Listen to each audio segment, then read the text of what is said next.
Live Super Show. I'm Cy Kellett, your host. I am Edgar Lujano, your assistant Edgar host. Lueno, assistant to the host. Assistant host. And Emily's here with us today. I don't know how these shots work. We got a new studio, Emily. Can you see it? Yes, and I love it. I was praising it before you got there. So I don't know how we're going to fit you into the shot. I guess they'll do you side by side or something like that with us. But I'm really super glad that you're here. Well, I don't know about that shot. I'm not sure that one's going to work. Maybe it will. I don't know. Maybe it's just because I was looking the wrong way. It looked like I was literally about to talk into Emily's ear. Like, let's try to... Okay, look, professionalism. Here we go. We're going to start again. Hey, welcome to Catholic Answers Live. Super Show. And Emily and Edgar... I want to start. We have actually, again, a content-heavy show. We're going to talk about human sacrifice. We're going to talk about the movies of the 1990s. But first, I wanted to play you an ad that I heard. And I think it was during it might have been a sports game or a news show. I don't know. But when I heard it, I was like, where are we going with this at the beginning? So can you play it until I say stop, Darren? And then we'll go from there. And then I want you guys to hear a little bit and try to tell me what you think this is an ad for, unless you already know. You may have heard it before. And then we'll proceed from there. We'll see how this goes. Give me a little bit of it, Darren. We asked women one simple question. What makes a man a gentleman? A gentleman always pays for dinner. Okay. Always. All right. So what do you think this is? What do you think this is? I think it has to be like deodorant or like a cologne or something. Really? I'd say it's the Gillette, the best a man can get. Really? All right. Let's keep going. Asked women one simple question. What makes a man a gentleman? A gentleman always pays for dinner. Always. A gentleman looks like they put in some effort. They can't have just rolled out of bed. A gentleman always holds open the door. It's just good manners. A gentleman saves himself for marriage. Stop right there. Hang on. Whoa. Wait, we just escalated big time there. What happened? We're like a gentleman pays for dinner, holds the door, brushes his hair, I guess. At least makes an effort, and then saves himself for marriage. So now where do you think this is going? I don't know this because it sounds like it's something that you would see on it looks like a reality TV show that would end up late night on the HBO channel or something. Okay. Like the tone of the guy's voice, the way he says it, that just threw me off. I know that's but it's being super processed. His voice is being so you can hear it at the end when it starts to crackle. Like there's a really heavy processing on the voice. Emily, you sticking with yours? Deodorant? I feel like if the Mormons had this in their budget for the year, this would be what they put out there. Yeah. But it's weird to me that, I feel like these things are things that they're saying things that women might like in a man who holds the door, but also is a little bit controversial. At least in my generation, it was like, oh, you're gonna. What I don't know, it was like you hated women or something if you held the door for somebody. Man always pays for dinner. That's very old fashioned. It feels like this is appealing to Emily, you could probably be the most helpful on this. Is this a Daily Wire commercial? No, it's not a Daily Wire commercial. I feel like what they're doing here is playing on the fact that there's this pretense in our culture that women don't want these things from men, but they do in fact want these things from men. What do you think of that, Emily? Am I off? Yeah. I mean, I think for my generation, I can speak that a lot of women want men to pay for dinner. If they ask them on a date and then they don't pay or they make them pay half, they're going to look at that as a red flag. Like, oh no, he can't even afford my dinner. He doesn't want me to. I think women want to be seen as independent. Like I could afford dinner if you made me pay for it, so see me as capable, but don't make me do it. It's like they want the best of both worlds, and it's a little weird sometimes. I don't think it is weird. I think you should want the best. I think that's perfect. This is, I think, what women got talked out of is, I can either be an independent, intelligent woman, or I can want a man to hold the door for me. or pay for dinner if he asks me out on a date. I actually think it's perfectly reasonable to expect both of those things. I shouldn't have to reach for the bill, and you shouldn't even allow me an opportunity to reach for the bill. Well, I mean, but I can if I want to. But Emily said they asked on the date, and so I was told that men aren't asking women on dates anymore. That's not a thing that's happening. It isn't really. Really? I mean, you go on dating apps, and then you I guess mutually come to the conclusion of, well, I guess we should go on a date, but it's not like, oh, there's Emily right there, pointing to her. Did you see what they did with you, Emily? They put you no, in I can't. I can only see. That's a good shot. I like that shot. Good job, Johnny. Johnny just invented that shot right there. I'm sorry I interrupted you. Go ahead. So no, they don't you're ask. Fine. They don't ask women. I mean, it's kind of just like a mutual agreement. Hey, let's go on a date. I think I don't really see men just like approaching women and then asking them, wanting to get to know them better, and asking them in a non-creepy way. Can I take you to dinner or something? Right. Well, I learned from Patrick Madrid years ago. Patrick Madrid used to say this on the air. That I think he told his sons this, that now I'm going to say Patrick Madrid said, and it's going to turn out it was somebody else because I don't have a very good memory. Patrick would be like, I never said that. But the idea of taking, for a young man to take a young woman on a date is he has two jobs. Make sure that she has a good time and get to know her. That's the two things that he should be focused on. And I always thought that's exactly right. People don't know the basics of dating. Like, what is this for? What are we doing right now? And if you ask someone on a date, you should make sure that they have a good time. Like you should ask them, do you like miniature golf? All right. And then that was always my go-to. Mini golf? It's very romantic, don't you think? Mini golf? Sure. But how would you like to go miniature golfing with me? I've been out of the dating game for a while. I remember when I was in the dating game. The dating game. It's the dating game, man. Come on. Right, it's the dating. I've been out of the game for a while, man. Okay, go ahead. So back in my day, guys wouldn't ask girls out on a date. They would say, "Hey, you want to hang out? You just want to hang out?" Like it's the avoiding of commitment. And I will tell you this with reason, though. I think.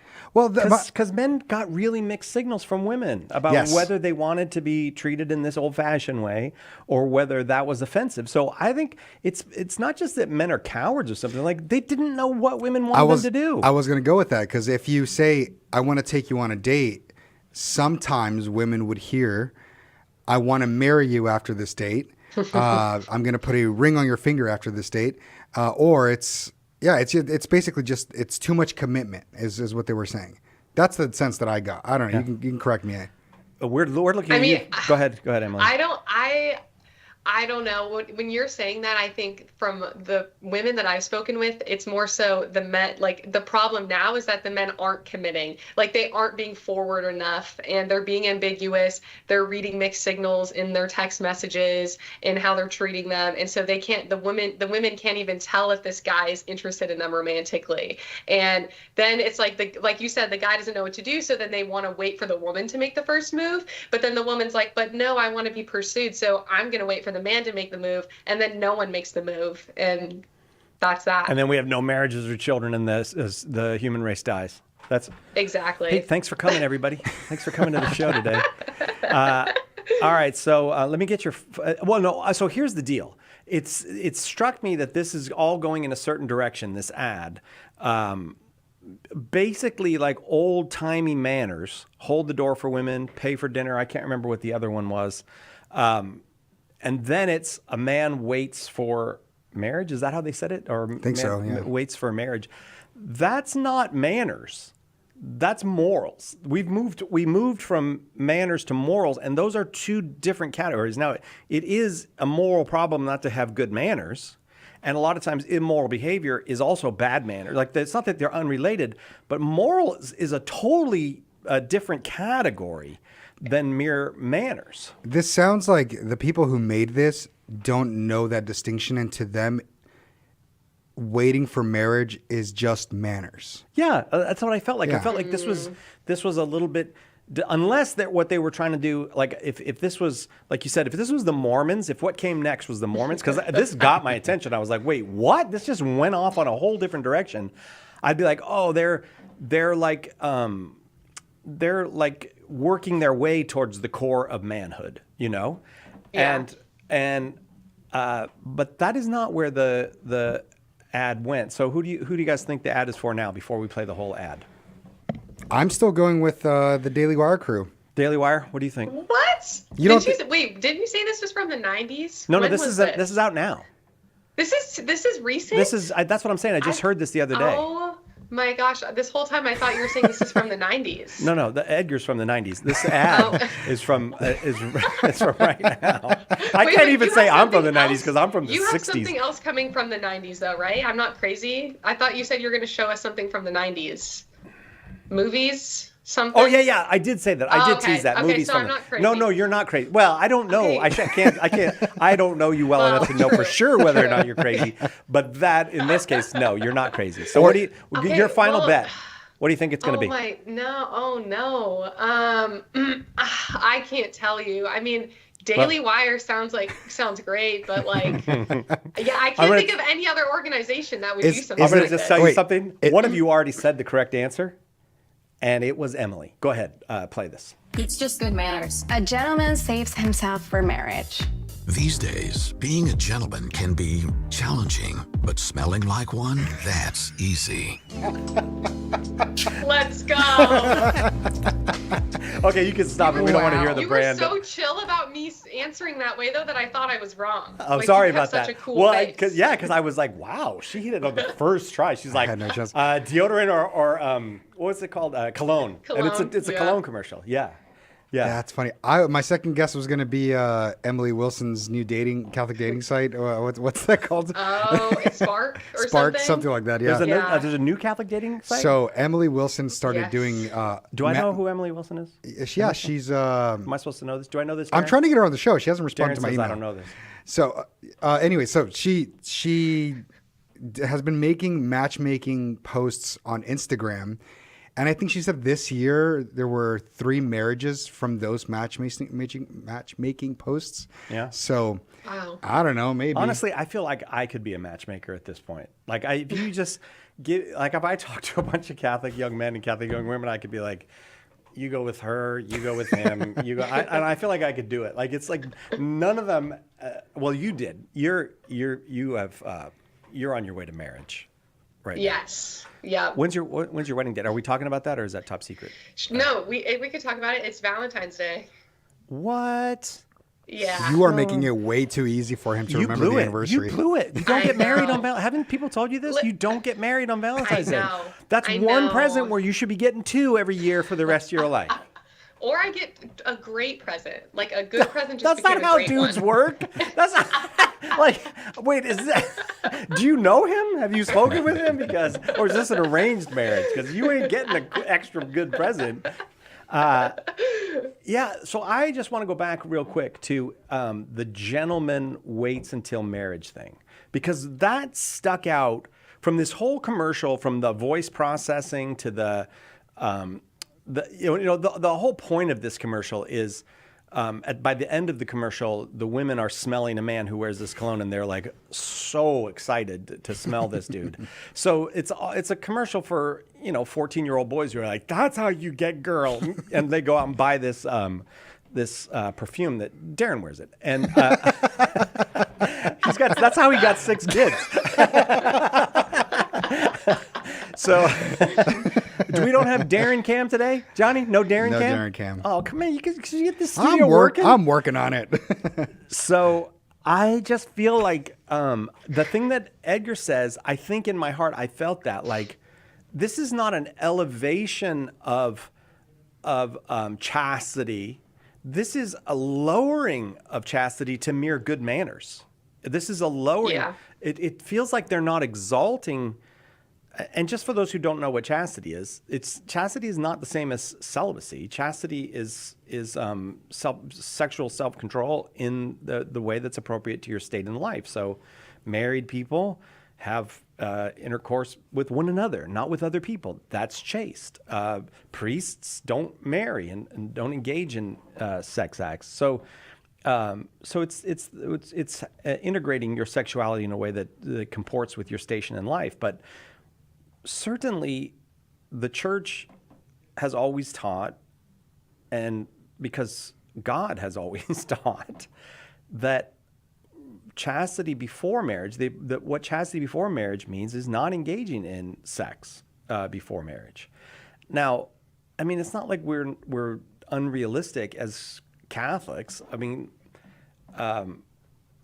we have a sacrament of confession for a reason, and so it's not like you're a ruined person. But this is the standard, and I think people don't even know that it's the standard anymore. Like, I think not that they're turning their nose up at the standard. They don't know that that's still the standard, and it's permanent. That can't change. No, so when I was teaching last year before you guys hired me, my students who were freshmen in high school at a Catholic high school, they did not know when I told them that having any sort of sexual relations or interactions with people before marriage is sinful. One of my students was genuinely flabbergasted. Like, he had no idea. Like, this was the first time he had ever heard this, and was like, what? And like, don't even get me started on the topic of like pornography usage or masturbation. Like, that was even worse. Yeah, that's the thing is, I think they're pagans. They don't know.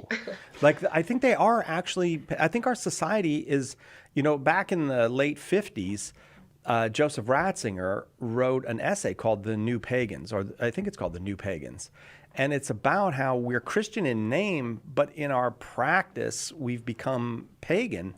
And I just don't, I think people are innocent to what the church actually teaches. And I think a lot of people in the church are ashamed to tell the truth about this. They don't want to tell the truth. I had a similar experience as you when I was teaching. I remember I got the kids to do some kind of work, and I was just letting them do the thing. So I was walking around, and a couple of the girls that were sitting in the back, they stopped me and they asked me my thoughts on dating, and we got into the whole chastity conversation. And before I knew it, I had the whole classroom's attention because I was just reiterating Catholic teaching. It was just, you wait till you're married. Not because it's a bad thing, but because it's an incredible good that only should be shared with one person. And it's like they'd never heard it before. But the overall reaction was, this is beautiful. Why haven't we told anybody this? They were shocked, but they were amazed how great it was. Interesting. So that was not the reaction. There were a couple of them who were like, that's just dumb. Why would you do that? The whole test driving a car thing, it always comes up. Test driving your partner like you test drive a car. But overall, there was a positive reaction. Yeah, because a person and a car, they're basically the same thing. Like your Lamborghini. A person, a rational being, and an inanimate object, basically the same thing. Basically the same. There's always going to be people who either willfully or just out of a kind of invincible ignorance will see the chaste life as stupid. They're just not going to get it. But I think most people can get it if we would just tell it to them. If we would just say it, they would get it. How did your students, were they offended? Were they interested? Were they just what? I think they were just like typical 14-year-olds that are embarrassed to talk about that type of stuff in general. Yeah. And also, it is more of sexuality is a more taboo subject, I guess, if you're in the Catholic sphere. So I think to them, they were kind of seeing it that way. But yeah, I think we're living in a culture that it normalizes having sexual interactions before marriage on TV, on every TV show you watch, and music, music videos. Like, literally, you can't. I went to the bowling alley like a few months ago, and you know how bowling alleys have like the most wild like things that they play on the screens of like a donkey like doing a 360. Like, they have like the weirdest like scenes. I don't know who's like makes these like bowling alley videos to play on the screens, but sometimes they play music videos too. And I was looking at these music videos of songs that play on the radio, and I was like, this is abominable. Like, it is actually like it's almost like soft porn or something. Like, it's horrible. Yeah. And I like was in disbelief. There was like a couple of teenagers in the alley next to us, like 12-year-olds with these girls like basically naked on the screen, and I was like mortified that this is the reality. Like, I knew it was bad, but I don't know. I didn't know it was this bad. I know what you mean. I remember years ago, this was, I think, probably the 80s. I cannot remember when Father Elijah and Apocalypse, the book, came out from the Canadian writer who's Michael O'Brien. And there was a scene in it. You know what? This is like the Patrick Madrid story. It's probably not even the right book that I'm naming. I know now I'm going to say the scene and someone's going to go, that's not in that book. But this is the way that I remember it, is Father Elijah has been away in a monastery, and the sexual revolution has happened. And he comes out, and this is back in the 80s when things weren't like they are now. He comes and he's walking through an airport, and it's as if the world has been completely, like, people today can't grasp how offensive the world we've chosen to make is to the generations that came before us. They would have thought we were animals, because we are behaving like animals. I mean, naked women gyrating on screens in a bowling alley with children there is animal behavior. That's not grown-up behavior. That's not like, oh, we've matured out of the old, stupid, repressed stuff. That's people behaving like animals, and I think it has a great deal to do with why people feel so upset, anxious, depressed, worried, alone, frightened by life, frightened by marriage, because this is not a human way to live. This is a subhuman way to live that we've chosen. This is not adult content. This is adolescent content that adults are just too timid to say, stop it. I mean, don't do this. This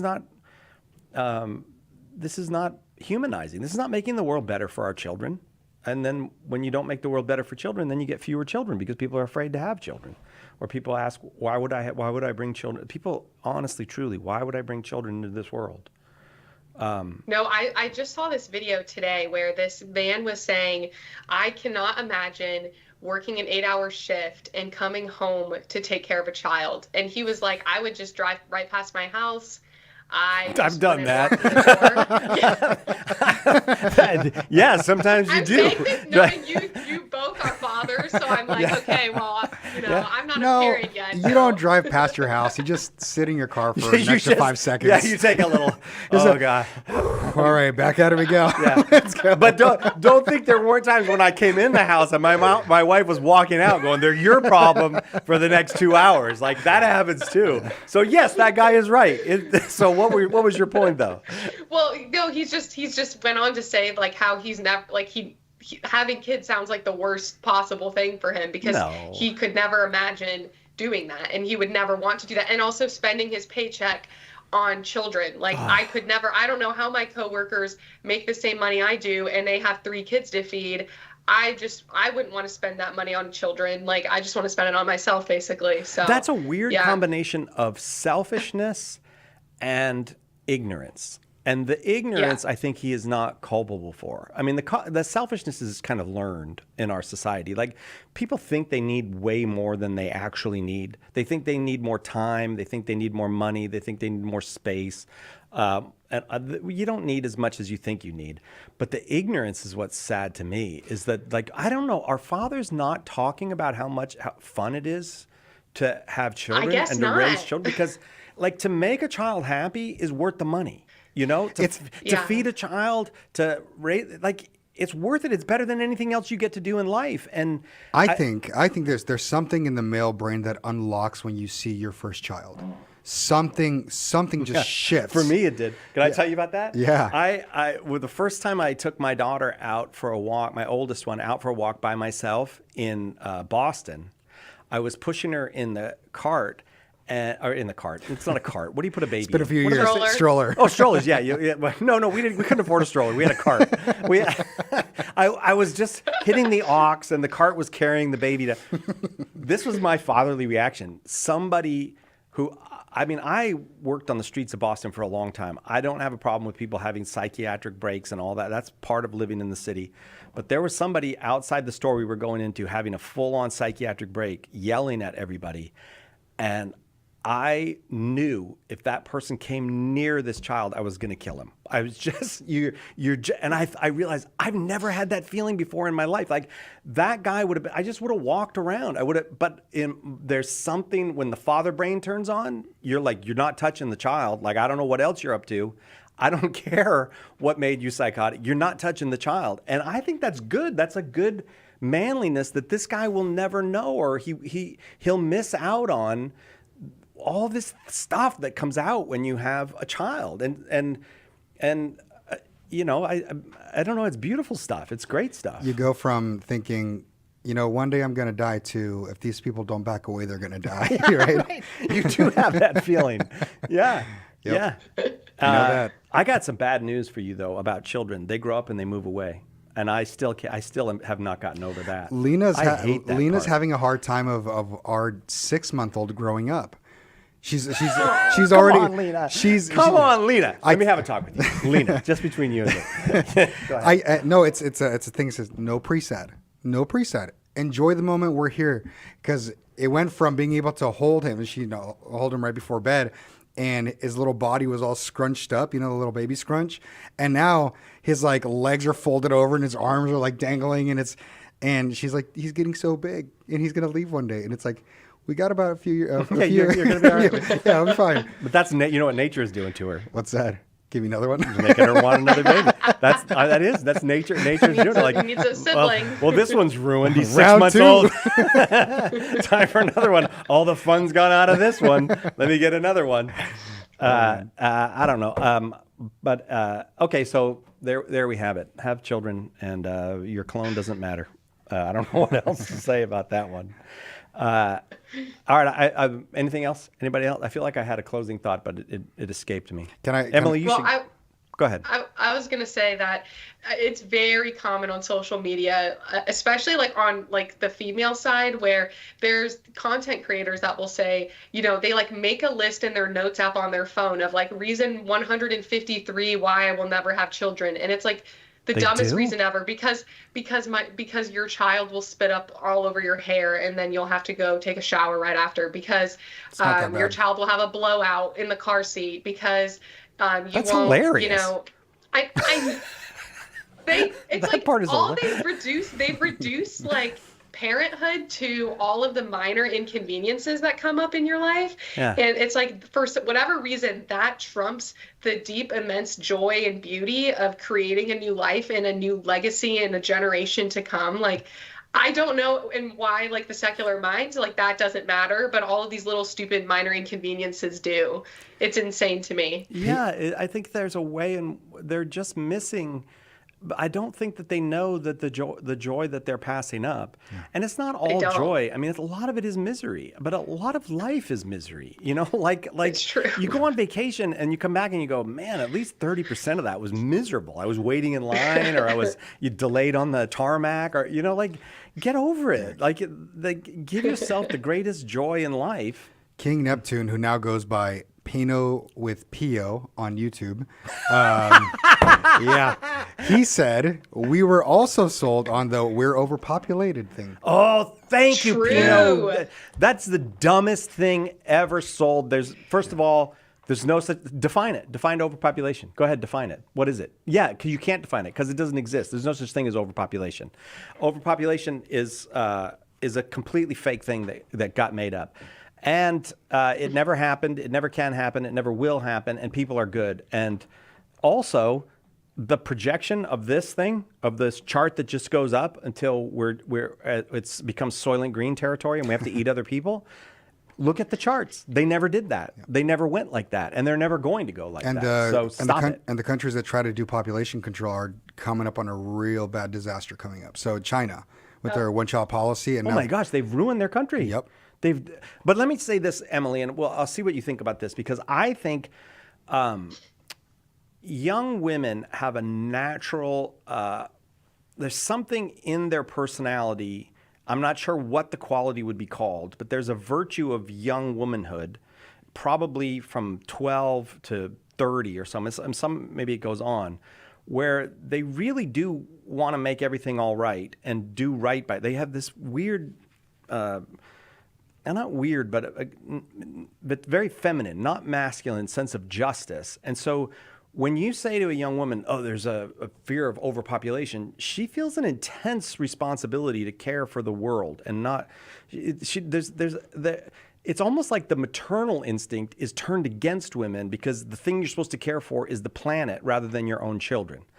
And I feel like that's a dirty, evil, demonic trick that young women have been told, like, you're going to overheat the planet, you're going to overpopulate the planet, you can't have children. And so they're turning their motherhood instinct to mother the planet and mother the human race rather than do what your body and your soul are made to do, which is make some actual babies and mother them.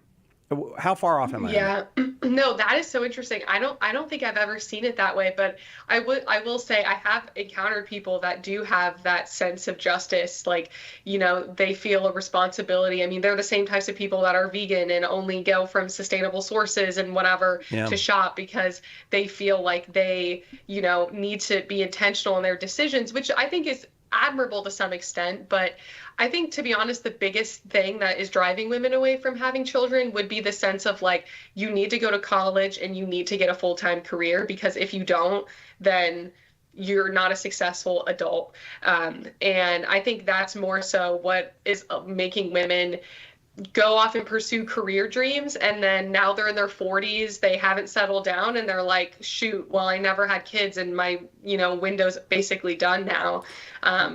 Do you find a shift in that mindset, Emily, that women are realizing now at a even more young age that that's a lie that they were told, that they would be happy if they would stay, if they have kids young and not have to build their career?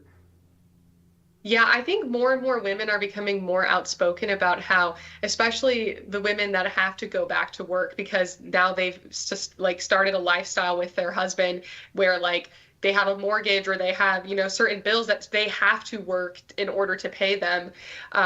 It's like the devastation they face after like 6 weeks or 8 weeks of being home, and now they have to go back to work and leave their baby at a daycare all day. A lot of women have become more outspoken about how heartbreaking that is.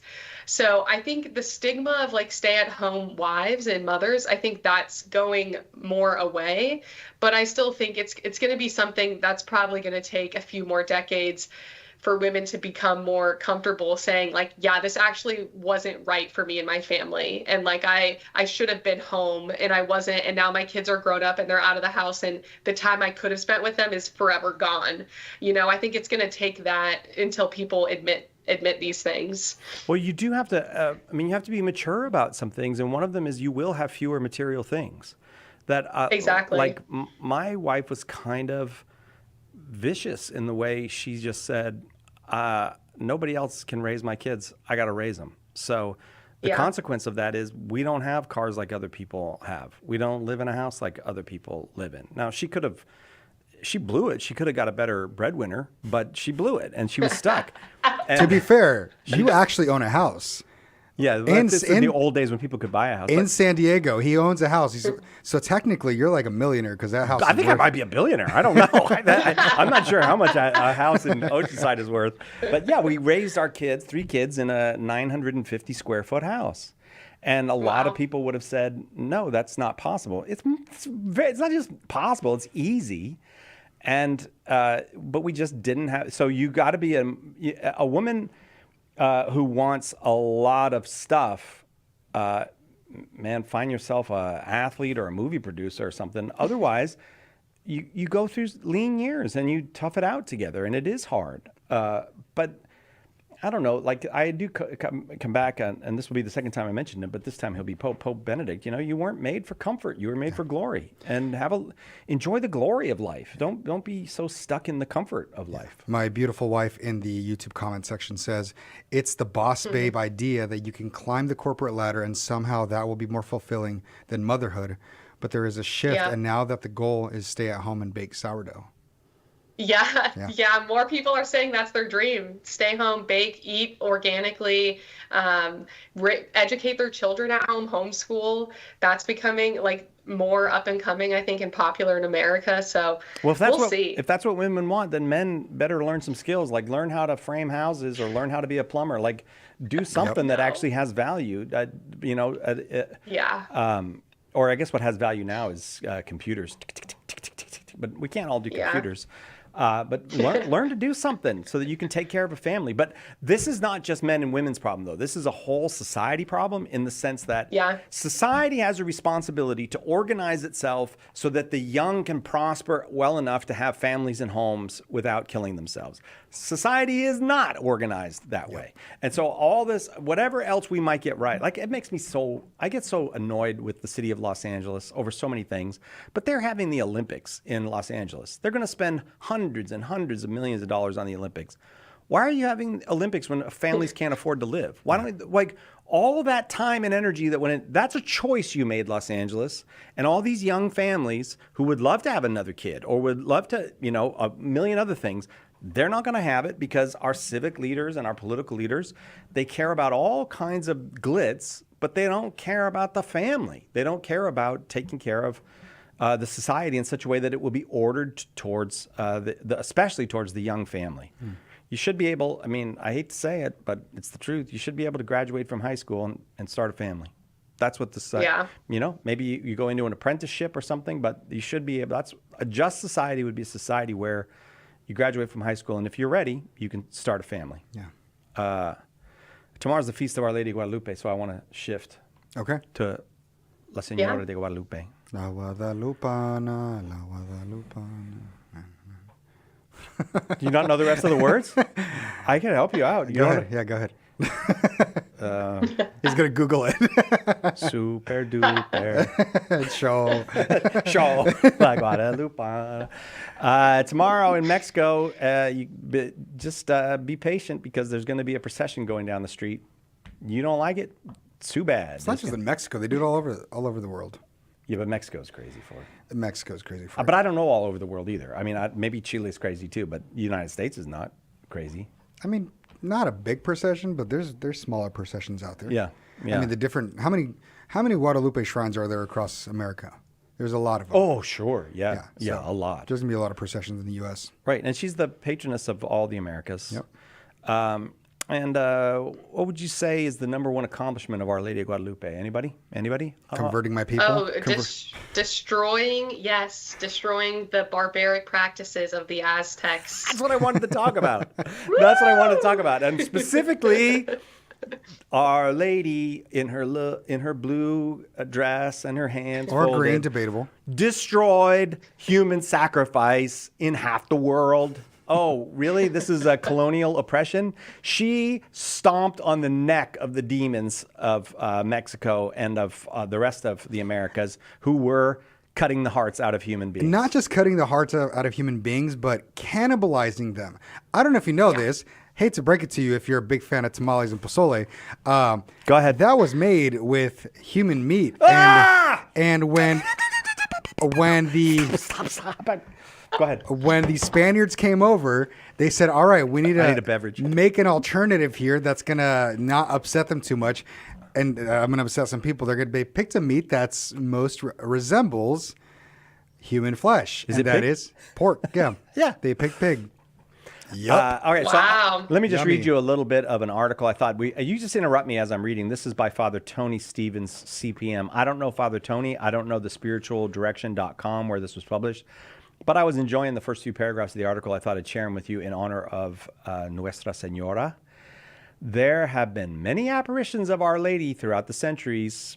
While the location of the apparition may differ, the sense of Our Lady's maternal care for her children is strong. In the year 2031, it'll be the 500th anniversary of Our Lady's apparition to St. Juan Diego on Tepeyac Hill, outside the modern-day Mexico City. As this anniversary approaches, Catholics would do well to learn more about the events. Yes, you should learn more about the events, because this is my problem. I think we romanticize pre-Christian societies, and we do it because we have an anti-Christian bias, and so we don't want to give the Christians credit for doing things like ending human sacrifice in half the world. But that's what she did. The years preceding her appearance in 1531 had been a dark time for many people in the geographic region we refer to now as Mexico and Central America. It can be argued that the Spaniards' motives were mixed in their explanation. No, the Spaniards, it can be argued. The Spaniards' motives were definitely mixed. Some of the Spanish were driven by a desire for conquest and the discovery of gold. Hernán Cortés, the Spaniard leading the expedition, had his faults. We all have our faults, Father. However, he was a man with strong prayer life who attended Mass whenever possible. He encouraged the Spanish missionaries who accompanied the expedition to spread the Catholic faith to the native peoples. As a matter of fact, he said to the native peoples, priests are going to come and they're better men than me. That's what he told them. Really? Yeah. One fact that is often overlooked during the Spanish exploration of the New World was the prevalence of human sacrifice as part of the indigenous religious practice. Aztec priests were frighteningly efficient in their capacity to execute and sacrifice their human victims. While the exact number of victims is known only to God, it is safe to say that tens of thousands of adults were sacrificed annually, yearly, for decades. In the year 1487, at the dedication of a new temple in their capital city of Tenochtitlan. I'm sorry, that's a hard one for me. Oh, can I pause you there for a second? Sacerdote, yeah, go ahead. A lot of people try to make this as black and white as possible, where it's the poor, innocent Aztecs who are sacrificing humans versus the evil Spaniards. What they don't tell you are the other native tribes that were not friendly to the Aztecs. Because the Aztecs were killing them and eating them. Like the Tlaxcala is one of the native groups. They partnered with the Spaniards and helped them out because they're like, these dudes are psychopaths. Like, let's get rid of them. Yeah. Right. It was a demonic culture, the Aztec culture. In 1847, priests sacrificed 80,000 people. Think about this. This is one of the great crimes in the history of the world over the course of a 4-day celebration, a dedication ceremony. So one of the greatest benefits to native peoples was the fact that the Spanish ended the brutal practice of human sacrifice. So it's interesting to me to think about Juan Diego. He's a guy that saw all that. Like when we think about St. Juan Diego, we think of him as like the gentle guy who wanted to take care of his uncle and all that. And he was all of that. But he had seen some stuff in his life. The society he grew up in was truly, truly sick. Yeah, Yep. I mean, a lot of scholars tried to brush aside all of the writings of Columbus and his people as, they were exaggerating how bad the Aztecs were so that they could excuse their horrible crimes towards them. And then modern archaeologists in present-day Mexico City literally uncovered these skull racks with tens of thousands of skulls in them, which just further solidified that what Columbus wrote was true. He wasn't lying. My recollection is that whole sections of those skull racks was children's skulls as well. So yeah, I think that's very possible. Yeah. So it's just mass murder, and it's such a. There's a movie, and I'm gonna watch it, and then I'm gonna come back here and we'll talk about it. But I haven't watched it yet. But it's called Troll. Have any of you heard of it? And there is a Troll 2. The sequel. The giant trolls. It's about a troll. Yeah. It's not in English, is it? In Norwegia. Yeah. I started watching it. I got bored, and then the troll came out. You got bored of the Troll movie? I didn't want to read subtitles. Oh, yeah, I have to read subtitles? Yeah, you got to read subtitles. Oh, I got to watch it on the big TV then. Can't watch it on the phone because I can't read subtitles on the phone. All right, so I'm going to watch Troll, but I read a description of it, and this is why I want to watch it, because there used to be trolls, according to the movie, the ethos of this Norwegian movie, there used to be trolls who lived peacefully in Norway. But then the Christian missionaries came, and they didn't want these wild trolls around. Because Christian missionaries, anything... Stop trolling them. The Christian missionaries are responsible for destroying all the good stuff, I guess. Yeah, so I'm thinking this is like a monster movie, and they went out of their way to make the Christians the bad guys. Oh yeah, Christianity came in, and I think that expresses an actual attitude. Like people actually think this is history, not in the sense that they believe trolls are history, but they think that these Christian missionaries went into peaceful Norwegian villages and overturned them and brought their patriarchal oppression. That ain't what happened. That ain't what happened. And this silly romanticizing of the pre-Christian. Now, certainly today, I think we would have a more nuanced view of evangelization. But also, we're not as good at evangelizing as they were in the, 7, 8, 900s. Go ahead. The way you described it sounds like the plot to Avatar. Except they didn't explicitly say it was Christians. It was just people from Earth. The humans came in. Those colonizing Christians, those warmongering colonizing humans came in to a peaceful society that's highly spiritual and is fully intact with nature, and all we care about is mining the resources. Yeah, it has so that anti-colonialist kind of narrative. By the way, Avatar is the dumbest movie. It is the dumbest. It's visually cool. It's visually unbelievable, but that's a dumb movie, don't you think? Am I the only one that thinks Avatar is dumb? I've never seen it because I just can't. It came out on Christmas Day, and the only reason I remember that because my family celebrates Christmas on Noche Buena, Christmas Eve, and Christmas Day is you just kind of hang out, and most of the family, I will say, because we are from a Mexican household, are suffering from dehydration from drinking a few too many beverages. So the few of us that are like hanging out, like, what do you guys want to do? Well, let's go to the movies. Let's get in the car and drive to the movies. Yeah, exactly. Okay. I know it's bad, but that was one of the movies, and I saw it, and all I thought was, I don't care about watching a movie about a bunch of blue creatures. I'm good. No, it was Pocahontas. It was the story of Pocahontas that Disney had made just a few years earlier. And wasn't Pocahontas? But Grandma Willow was, and this was about the sacred tree. And I'm so tired of the sacred tree. Really, how many movies are going to have the sacred tree? Like Christians don't love trees. We have a sacred tree. The deep evil of Christianity is we just don't love trees as much as native people do. They're not tree Wherever huggers. we go, we destroy the love of trees. That's dumb. That's a dumb story. Gabriel agrees with you. Troll is a good movie. Well, you've never watched it. All right, I haven't seen it yet, Gabriel. I'm going to watch Troll, and I want to get this anti-Christian subtext in it and come back and talk about that. Liz B says Christians made the dinosaurs go extinct.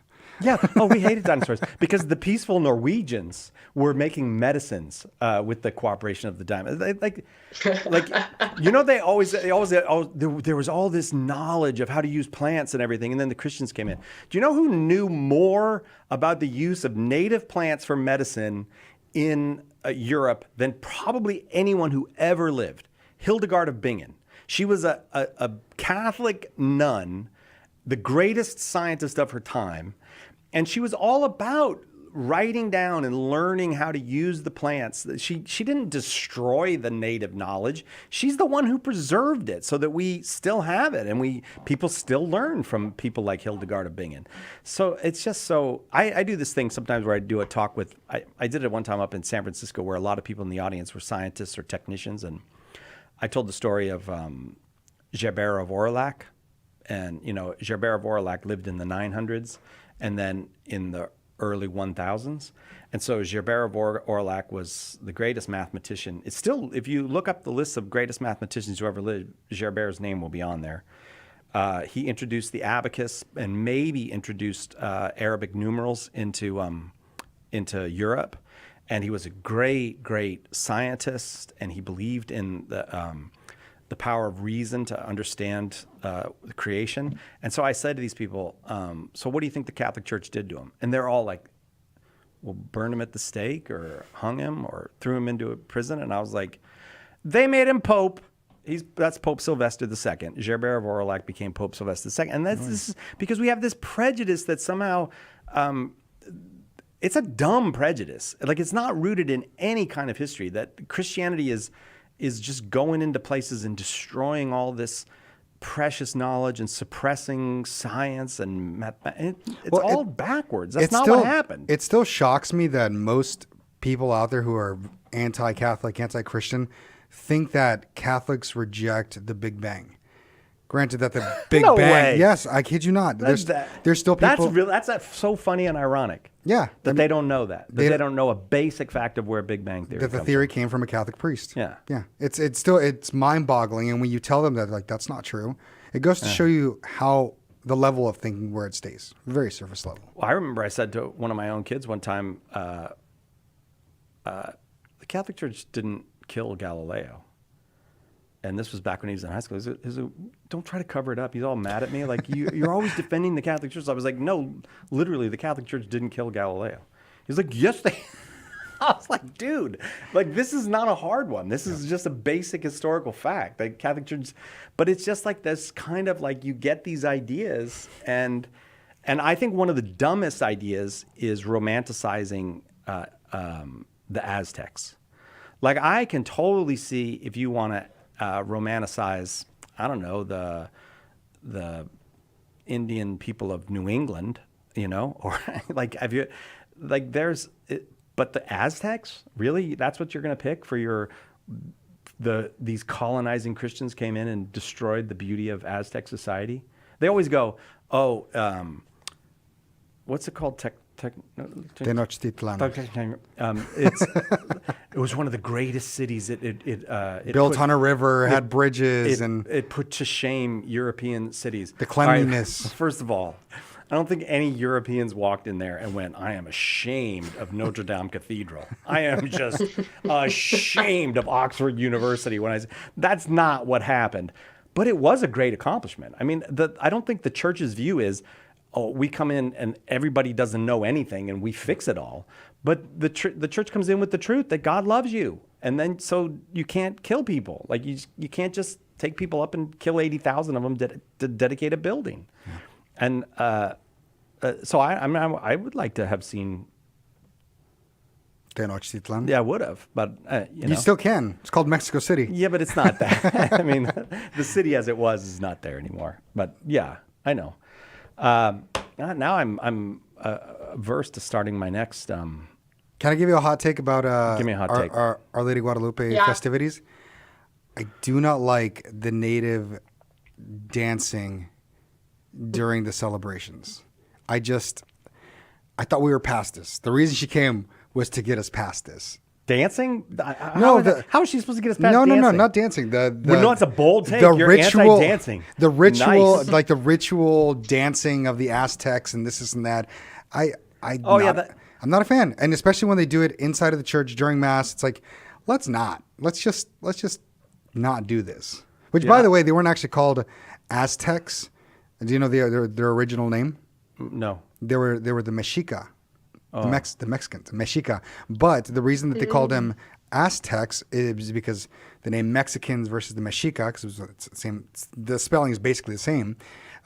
It comes from the mythical city where Tenoch was the guy who founded it.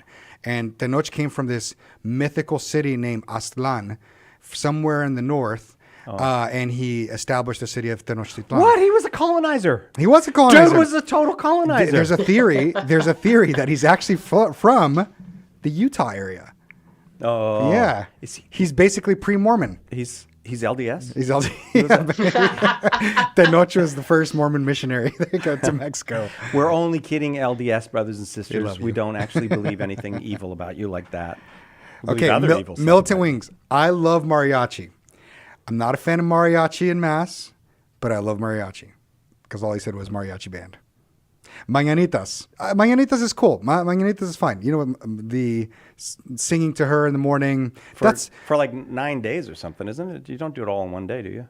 No, yeah. You're talking about the posadas. Oh yeah, I am. That's about different. Posadas. That's in preparation for Christmas. No, but this is, you wake up early in the morning before the sun rises and you sing to her, bring her flowers, and it's celebration. That's all good and dandy. I'm talking about when they get a group of usually teens and they dress them up with like feathers and all this, and they have to wear like spandex stuff to cover them up or else it'd be considered immodest. And then they're like basically covered in like this big black, yoga pantsuit thingy, and they're just covered in feathers and dancing around. It's like, why? I don't see what the point of that is. Like, the point is to get away from those pagan roots. Yes, fine, get the good things, but like pozole and tamales, and just don't use human meat. Don't eat people. Don't eat people. No Soylent Green. No Soylent Green. Whoa, did we just lose Emily? I think we did. Is she gone? She dropped off. She hated the show so much she just left. I don't know. I don't know about that but I think. To know the cultural meaning of a thing like that, you have to know the culture, and I don't know the culture like you know it. So I don't know. I like mariachi. I mean, everybody does. Is there anybody that could listen to mariachi and not go, "That's pretty awesome"? That's pretty awesome. I come from the land of mariachi. I love it. Yeah. Yeah. So I don't. But as far as the dance and the feathers and all that, I'll take your word for it. All right. That's. Yeah, I don't know. I feel like we turn everything into like like a cultural kind of relativism. So we can't just go, no, that's evil. Well, maybe it's evil to you, but it wasn't to them. Yeah, that's called being immoral if you think that way. Like A hot take online that you can't say is some cultures are better than others. And I will say in this situation, the course European culture, because they weren't sacrificing humans, is a much better culture than Aztecs sacrificing humans and cannibalizing them. Right, Through but- their delicious food that we now replace with pork Right, rinds. but you could probably say the same thing about, if the Spanish are better because they're farther along in the reception of the gospel, really.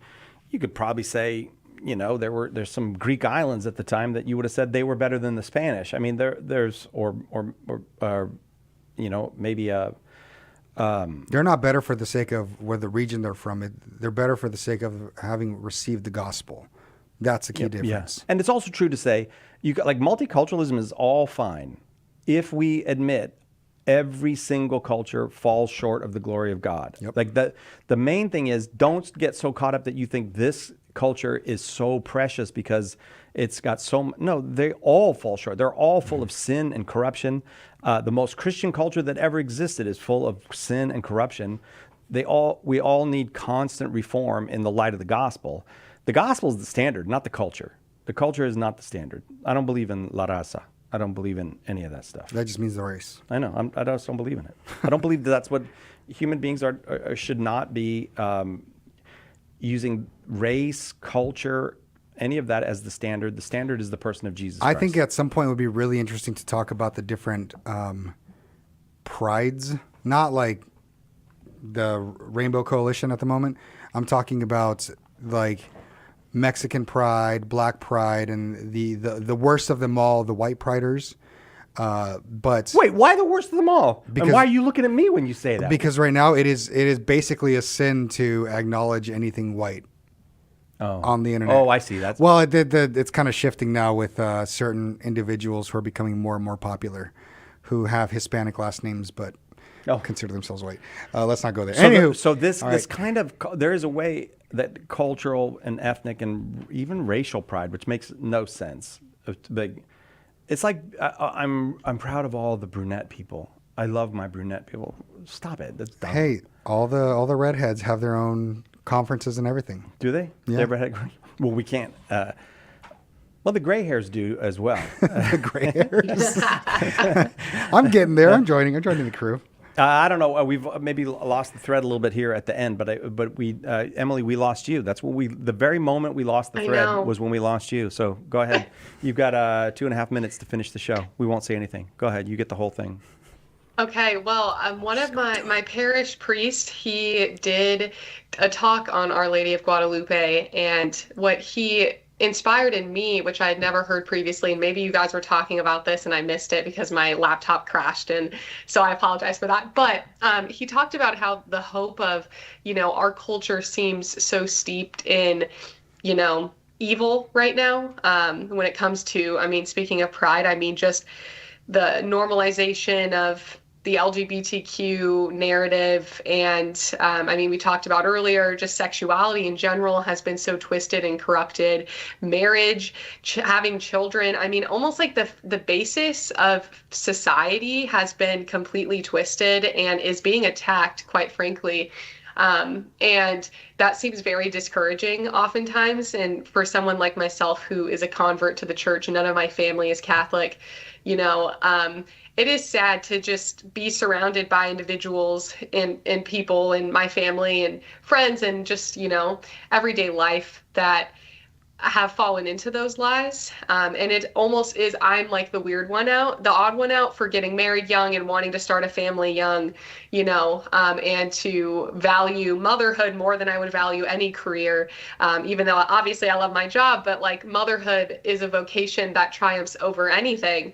And so it's unfortunate and it seems despair like we should despair at times, but if Our Lady could crush and destroy a culture that was literally sacrificing humans Right. and eating them, and they were also engaging in sodomic practices, I believe.